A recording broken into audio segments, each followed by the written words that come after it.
You're very welcome back to the show. Well, Tara McDonald is an international recording artist and indeed a very successful songwriter in her own right. We met up with Tara to find out more about her career and indeed her love for Irish heritage.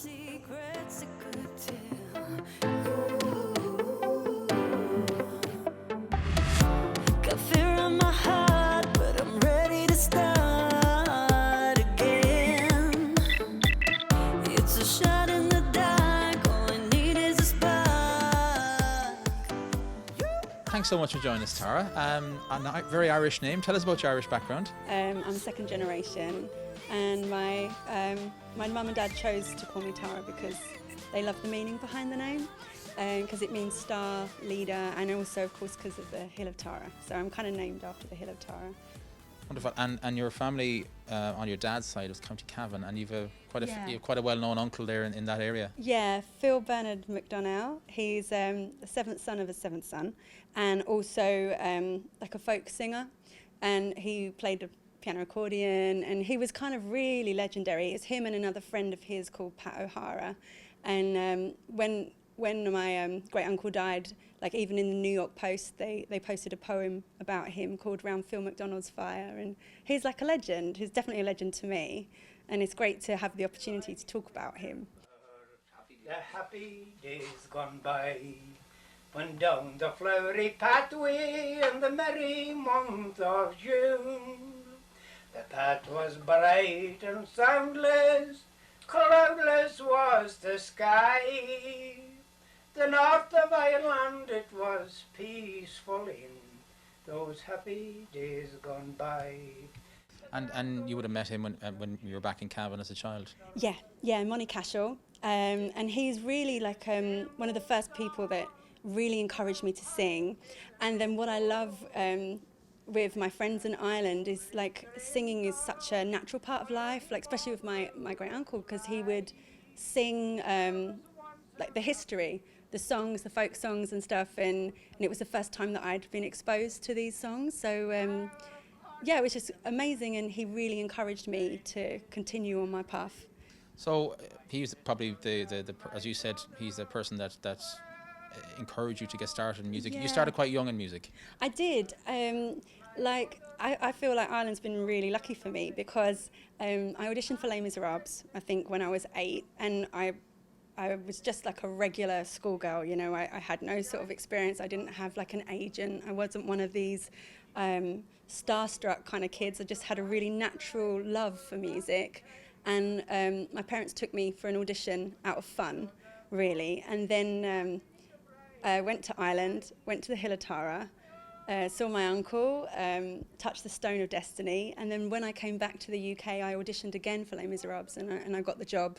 So at 9 years old, I spent 2 years sort of working in the West End in Les Miserables with Cole Wilkinson, like another amazing Irish singer, and it all kind of started from there, really, and I think it's because I touched the Stone of Destiny. So the Irish connection and your uncle was a musical family, big family influence. Yeah, massively. He was like one of the primary kind of main musical influences for me, in the fact that he really used to encourage me to perform. We used to call him a lot and give him updates on what I was doing. So I did like my first TV performance when I was 12 in England, and I ended up winning like a children's Eurovision contest. I represented the UK in that, and I won it, and it was hosted by Audrey Hepburn, and it was in Holland, and for that my grandmother had recently passed, and I have her brooch, so it's That's your good luck charm. It's my good luck charm. This is a Tara brooch. It's like, you know, it's really representative of my family, and I wore this during my competition, and it's really lucky for me. Like, it's always in my handbag if I'm not wearing it. So you carry it on tour all the time? Everywhere. It goes everywhere with me. Yeah, it is definitely a good luck charm.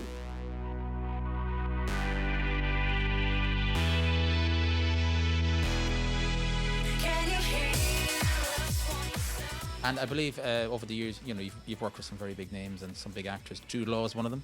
Yes, that's right. I was actually in Scotland. I was in the Edinburgh Fringe Festival, and I did a production with Jude Law for a month. and I think I was 12 at the time as well, and he was absolutely gorgeous. Like all the other girls in the theatre, everyone had a crush on Jude Law, so nothing's changed there.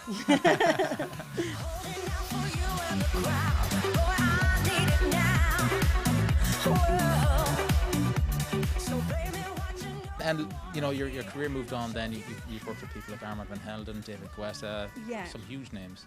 Yeah, it was weird because like starting out, I was doing musical theatre, but it was the only opportunity really that presented itself to me. And then I got much more interested in writing music. And then, of course, as a teenager, going out to clubs, it was like this massive, wonderful world of fashion and nightlife. And I was a real like clubber kid. And I used to make up songs over the instrumental tracks. And I didn't realise that could kind of be a job. But then I got sent eventually some backing tracks for club instrumentals. And the first one I wrote to was for Axwell. And it became like a big hit in the UK. And then after that, I was approached by Armand Van Helden to sing My, My, My. And then Which is my favourite dance song. I'm so happy it's your favourite. I was really lucky to get that because it has become a real clubbing anthem.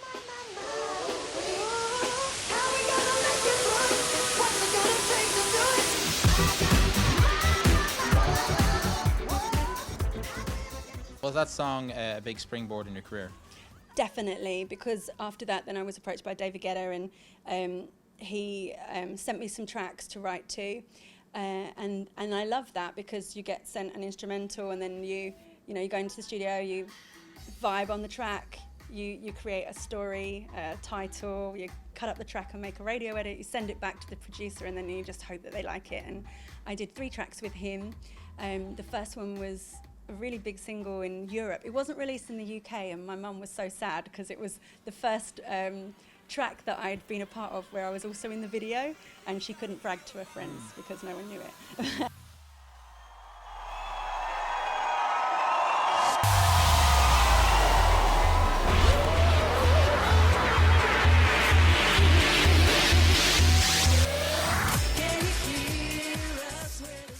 Tara, you've worked with some very big names over the years in a backing vocal capacity. Tell us about that. Well, I was so lucky it was kind of like cutting my teeth really and learning how to use the studio and stuff, but on other people's projects. So I worked with Brian Ferry, and that was amazing. I did the Dylan-esque album with him and got to arrange all the vocal parts and stuff. So that was really nice, and I loved working with Brian. Someone gave me a lot of confidence. I've done a lot of charity events as well. So I used to back and sing with Eric Clapton, Gary Brooker from Procol Harum. Did you sing with Tony Bennett at one time? Yeah, when I used to work on Strictly Come Dancing, so I was one of the, there's 4 singers in that and the orchestra. So that was like my day job for 3 years. And the reason I left, I absolutely loved that job. They are amazing, the whole orchestra, the whole team. And it was probably the most stressful job I ever had because we never had a rehearsal until the live day. So when you're doing your rehearsal with the orchestra, it's also the celebrities are there doing their technical run through as well. So it's lights, camera, action, everything. There's nowhere to hide if you make a mistake.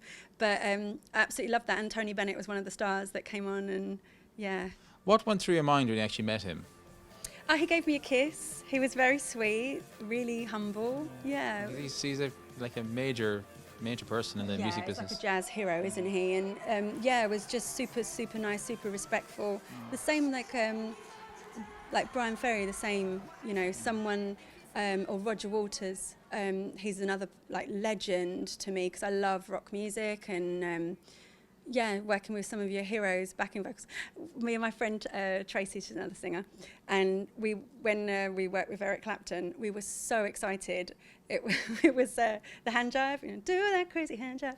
Me and her, we were pinching each other's legs where we just couldn't believe that we were singing one of our favourite songs with Eric Clapton. It's like, crazy. If you're gonna save the day, and you're hearing what I say, I feel your touch, your kiss is not enough. And if you believe in me, don't you think my Tara, we're going to take some of your new single. Tell us about it. Well, this is actually a cover song.